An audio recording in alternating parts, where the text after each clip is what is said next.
لله نحمده ونستعينه ونستغفره ونؤمن به ونتوكل عليه ونعوذ بالله من شرور أنفسنا ومن سيئات أعمالنا من يهده الله فلا مضل له ومن يضلل فلا هادي له ونشهد أن لا إله إلا الله وحده لا شريك له ونشهد أن سيدنا وسندنا وحبيبنا وحبيب قلوبنا وحبيب قلوبنا وطبيب قلوبنا ومولانا محمدا عبده ورسوله صلى الله تعالى عليه وعلى آله وأصحابه وبارك وسلم تسليما كثيرا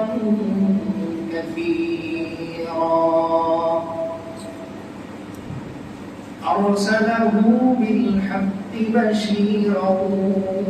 ونذيرا وداعيا إلى الله بإذنه وسراجا منيرا أما بعد فأعوذ بالله من الشيطان الرجيم بسم الله الرحمن الرحيم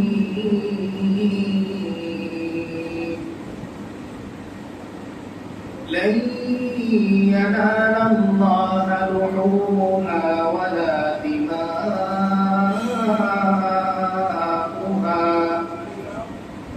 ولكن يناله التقوى منكم صدق الله العظيم وصدق رسوله النبي الكريم ونحن على ذلك لمن الشاهدين والشاكرين والحمد لله رب العالمين আমরা সবাই দুরূদ পড়ি اللهم صل على محمد وعلى آل محمد كما صليت على إبراهيم وعلى آل إبراهيم إنك حميد مجيد اللهم بارك على محمد وعلى آل محمد كما باركت على إبراهيم وعلى آل إبراهيم إنك حميد مجيد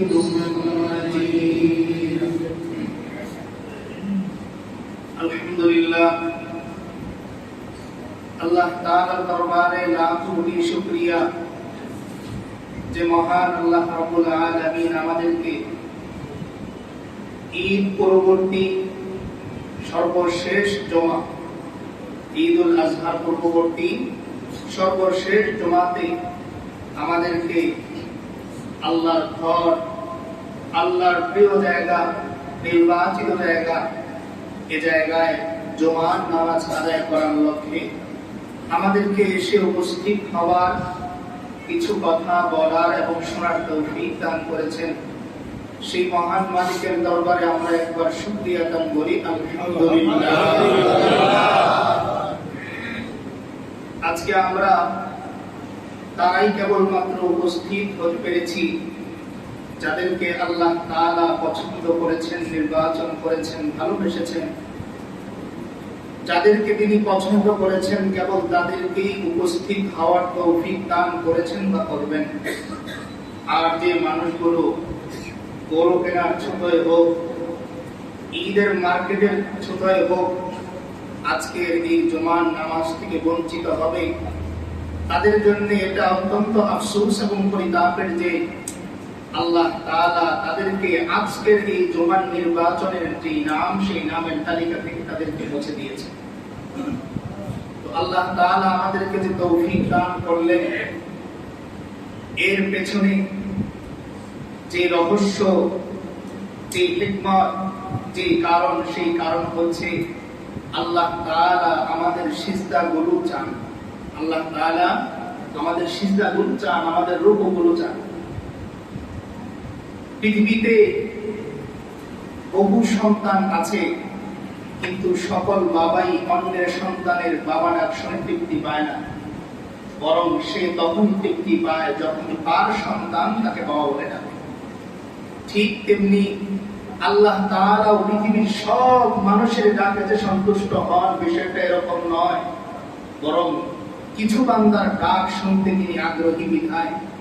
বান্দা চাইলেও মসজিদ থেকে দূরে থাকতে পারে না। এজন্য উলামায়ে কেরাম মাদ্রাসাগুলোতে যখন তারা তরবিয়তের অনুষ্ঠানগুলো করেন, তখন এই কথা ছাত্রদেরকে বলেন যে দেখো,